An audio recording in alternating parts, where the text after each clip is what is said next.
Hi and welcome to Guitar Ergonomics. So the couple of videos that I put together today is really about what I'm thinking when I'm moving around on the guitar, and of course that's sort of the purpose of this whole channel and the meaning behind the videos. But what I've done today is I've just shown you something on electric guitar, on what we call classic guitar, so to speak, and on steel string guitar. And it's just a little bit about what's going on the left and the right hand that hopefully will inspire you to be conscious about what you're doing. Because one of the most common problems that I see in any guitar players who come and see me is that they're not really aware of what they're doing, down to the point that they can pinpoint and understand and explain every single movement that they make on the guitar. I hope you enjoy these videos. Have fun. Bye for now.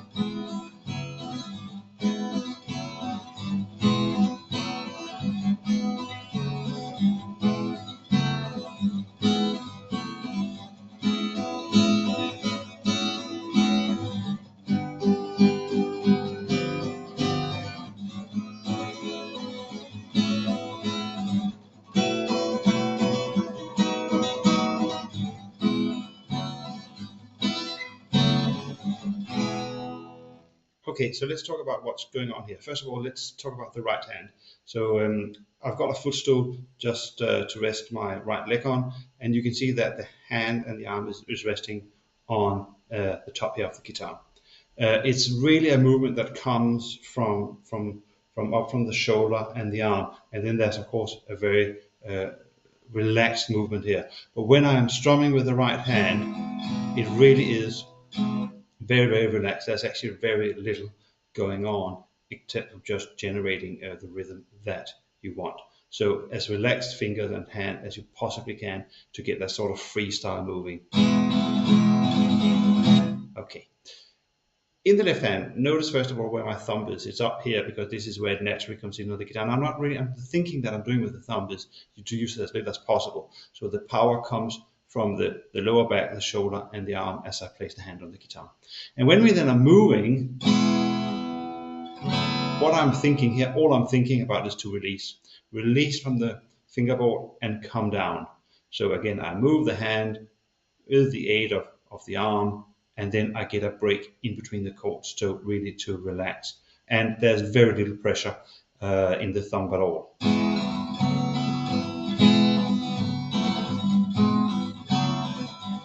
If I do that in slow motion,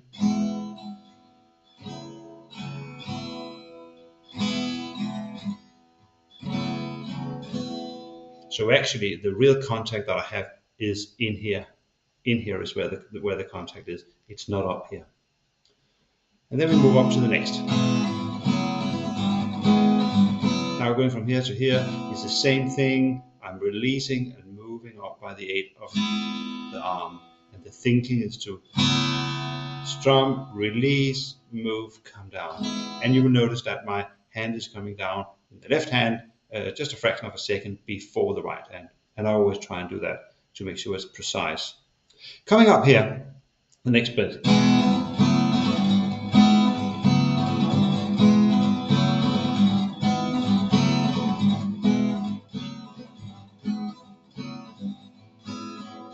So this is a new chord, and we're coming from here, release, thinking about moving up, coming down, putting the fingers down by the aid of the arm and the hand, and then strum. And notice again, completely relaxed in the thumb.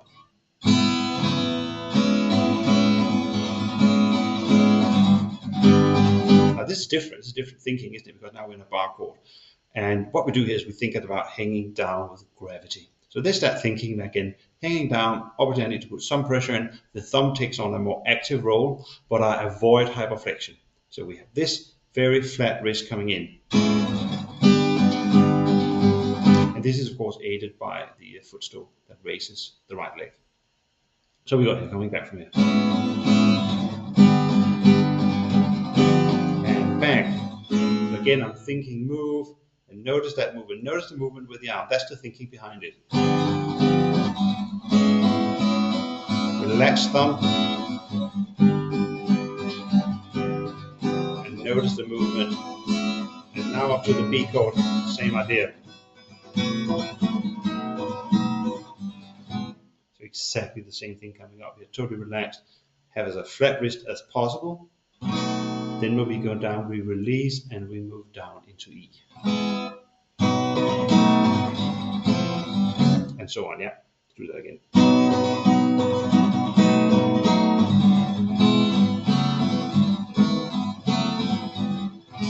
So what you see here when we are using chords, that for the left hand is always about release. There has to be a release between the chords. It doesn't matter what chord progression you're doing, but you need to find a way of releasing between the chord changes. Otherwise, you're going to get so much pain in your hand, particularly if you practice for long periods of time. And don't forget, when I say long periods of time, for me practicing, learning something new, it is just a couple of minutes.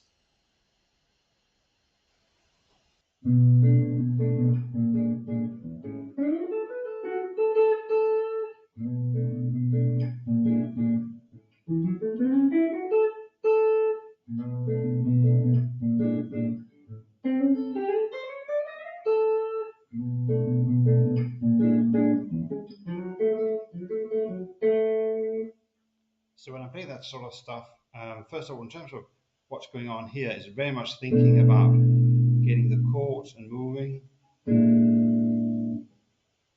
And you can see how I'm using my hand in different positions. And now I'm moving the hand to put in the fingers here. So thinking about making that movement to get the next chord, and thinking about making the movement to make the next chord. You can see how different position my hand is and where the thumb is just following like a shadow. On the riffs, it's totally up to you, obviously, what you want to play. But if you go like,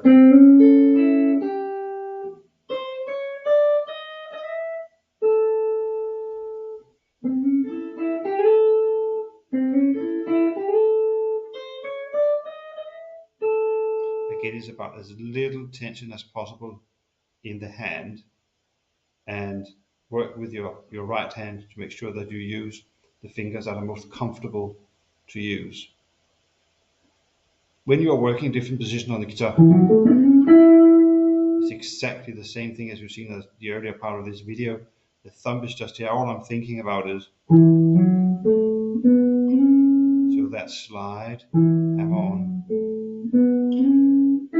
and then relax as much as possible when you get to the finishing note in the first part of the phrase.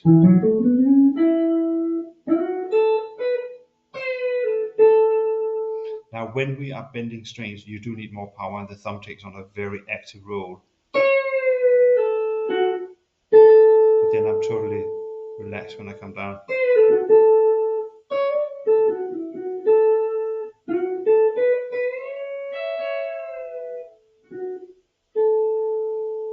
And of course, there will be a lot of tension and more muscular effort here. And then release.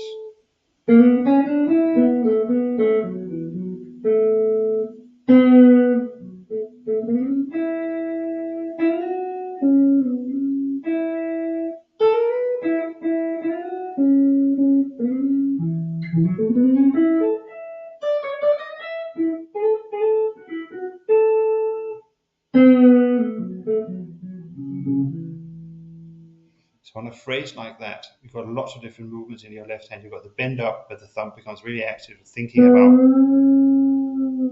and then release into what we call the more natural position. So again, going.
Okay, so when we are working that kind of single line playing, what kind of thinking is going on? The main thing that I'm thinking about in the right hand is obviously using my index, middle, and ring finger. And what you might have noticed is that when I'm just playing single notes, my thumb is always connected loosely to the string. So if I'm playing on the first string and second string, first string, notice my thumb is just resting as a point of contact on the second string, and it moves up as I move up on the guitar.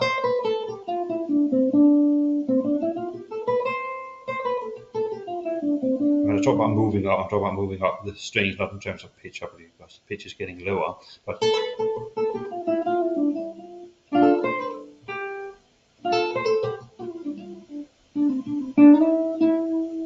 and I try to keep my wrist as straight as possible. That's a little bit of an angle, and that's a very individual thing for each guitarist. But be careful that you're not coming in with too much of an angle like that. If it works for you and that's how you play and you don't have any pain, that's absolutely fine. But it doesn't work for me.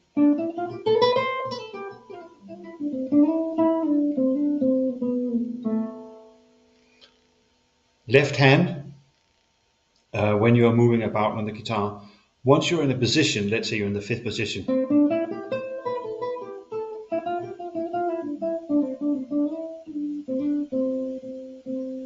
very little activation in terms of using your thumb. It's quite relaxed. And my wrist is very flexible. It will do the movement that has to perform to get the hand together, obviously with the aid of the arm, into the position it needs to be in.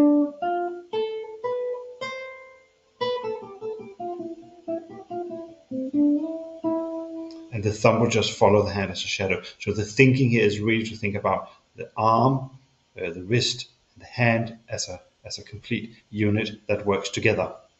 And when we go from one note to the next, I think it was Don Williams who said, the first note is easy on the guitar, it's the second one that's difficult. Correct me if I'm wrong, but I think that's what he said. It's a really good point. So really think about moving up, excuse me, here we go.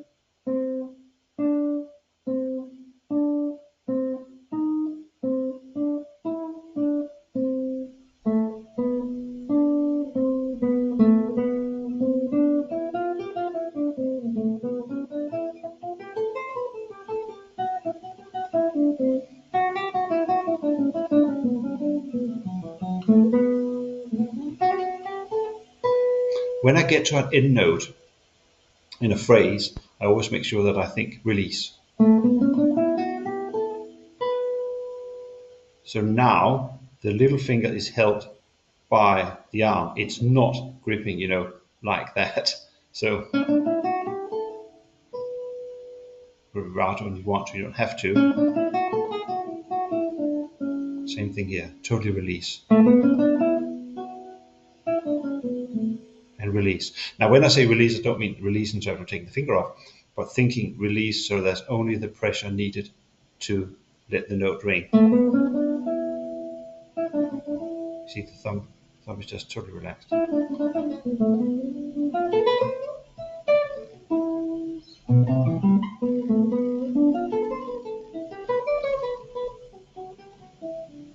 And relax, think relax. And the wrist as straight as possible.